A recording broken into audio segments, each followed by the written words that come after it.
Hi, Cancer Rising. Hope you are doing well. Today, we are diving to your astrology for August 2025, and this month is going to feel deeply personal and transformative. There's a lot happening that will stir your emotions, challenge your sense of stability, and ultimately help you reclaim your power. You have got Mars entering your fourth house, a full moon lighting your eighth, and your chart ruler, the moon playing a central role all month. So, this is about emotional healing, family themes, intimacy, and how you care for yourself and others. Let's walk through it all steps by step. Okay, we start off strong on August 1st with Venus in Cancer, forming tough squares to both Saturn and Neptune in Aries. This creates a bit of push pull between your first house, your identity and body, and your 10th house, career, public image, and reputation. You might feel like you are trying to soften or connect, okay? But the world expects you to be more hard edge, professional, or polished than you feel right now. There may be doubts around whether people see the real you, or perhaps you are questioning if the roles you are taking on in public are truly aligned with your deeper purpose. This can stir feelings of isolation or emotional pressure, but it's really an opportunity to pause and check. Are you living authentically? Are you tending to your emotional needs while pursuing your ambitions? Okay, that's the message for you, first of all. Then on August 6th, Mars moves into Libra, which is your fourth house of home, family, and inner emotional foundation. Mars brings energy and sometimes agitation wherever it goes. So don't be surprised if tensions rise at home. You may feel the urge to fix things around the house, set stronger boundaries with family, or take actions on a living situation that felt out of balance. Mars here can make you protective of your space and your people, but it also challenges you to deal with some issues you might normally avoid. It's time to get honest about what home truly means to you. Okay. By August 8th, Mars makes two big aspects. First, it forms a trine to Uranus and Gemini, connecting your fourth with your 12th house. This could bring a sudden, even liberating emotional realization. Maybe you see a family person more clearly. Maybe you realize something unconscious that's been affecting your sense of peace. This could be a moment where something hidden comes into your light, and instead of it being scary, it frees you up. But on the same day, Mars also opposes Saturn in Aries, activating a tension between your need for safety and privacy, which is your fourth house, and your responsibility or public expectations, which is your 10th house. This might feel like a clash between what the world expects from you and what you emotionally need to feel grounded. It can be frustrating, like hitting a wall, but it ultimately teaching you to how to pace yourself and respect both sides of that equation. Then we hit a deep emotional turning point on August 9th with a full moon in Aquarius lighting up your 8th house. This is a house that rules shared finances, emotional intimacy, and deep psychological transformations. You might be choosing a chapter around joint resources, debts, or even a lingering emotional attachment. Something could come up to light about how you rely on others emotionally or financially. This lunation asks you to release what isn't emotionally sustainable. Maybe that's a dynamic where you give too much, or maybe an old fear you finally ready to let go of. Okay. Layered into that day is another Mars aspect. Mars opposes Neptune once again, stirring things between your fourth and tenth houses. So, as you are moving through emotional revelations, there could be some forward confusion about your direction.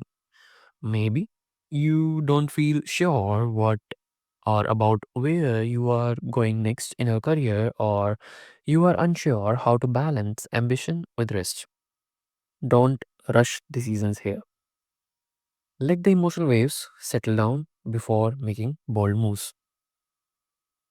Um, then comes August 10th.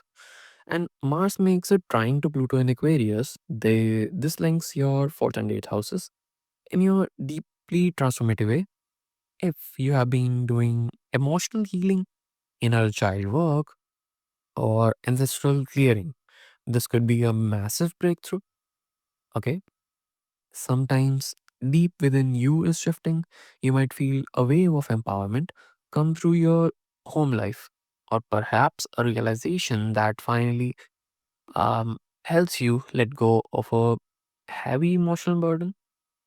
Okay. Now, on August 11th is packed with action. First, Mercury goes direct into Leo, which is your second house of money, values, and self worth.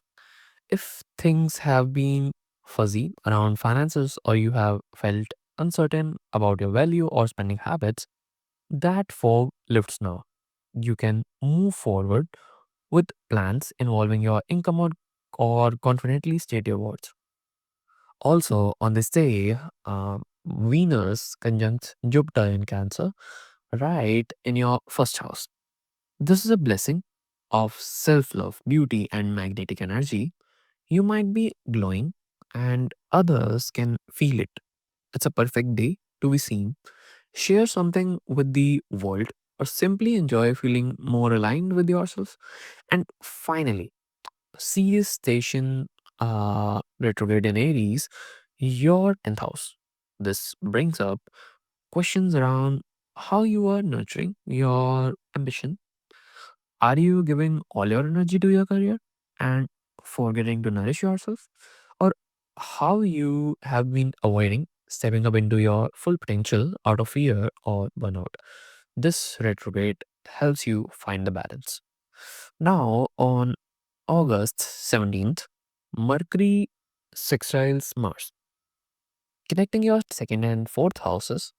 This is a great day to talk about money and home. Maybe you are negotiating rent, budgeting for a family trip, or just asserting your value in your personal or domestic situation. It's a grounded, productive energy for getting aligned on what matters most to you. Then on August 22, the Sun enters Virgo, your third house of communication, local community, and mindset. This begins a season of getting organized mentally and practically. You might feel pulled to plan, write, speak up, or take short trips. Okay. Shortly after that, a new moon in Virgo gives a fresh start here. Beautiful time to set intentions around health routines, new mental habits, or education goals. But on August 24th, the Sun squares Uranus, creating a clash between your third and 12th houses. Maybe a secret is revealed, or you have a sudden download that changes how you speak to yourself. Something unexpected could disrupt your usual rhythm, but it may lead to long term growth. Okay. Then on August 25th, Venus enters Leo, your second house of income and self worth. Venus here wants you to feel luxurious, valuable, and bold in what you earn and how you spend. You might attract new income opportunities or feel called to invest in things that make you feel strong and radiant. Right after, Venus begins to activate some powerful aspects, that is trying to Saturn in Aries helps you build something financially long term or get serious about your resources. Also, sextile to Uranus in Gemini brings a surprise opportunity around money, maybe through tech, social media, or something unconventional. Trying to Saturn, no, sorry. Trying to Neptune in Aries lets you dream big. This is creative abundance energy, good for artists or anyone who manifests through emotions and vision. And finally, opposition to Pluto in Aquarius could bring a power movement. You might confront a fear around money or reclaim your value in a situation where someone has tried to control or manipulate you. This is an opportunity to on your worth, not apologize. We end the month on 28th with Uranus sextile Neptune between your 12th and 10th houses. You might receive a spiritual download about your career path or realize something subtle that's been guiding you all along. Don't ignore your intuition here, it's lighting the way. Okay, final thoughts. Cancer rising. August is not light and fluffy, but it is powerful. You are being asked to big, dig deep, reclaim emotions safely, and honor your worth in ways that ripple into your outer life. With Mars activating your inner world and the moon pulling you into transformation, this month is all about what happens behind closed doors in your heart, in your home, and in your sense of self. Let the healing come, let the realization land, and remember that your softness is not a weakness, it's your power. Let me know in the comments how this energy is showing up for you. And if you enjoyed this reading, don't forget to like, subscribe, and hit the bell so you never miss a future update. Wishing you a deeply healing and empowering August ahead.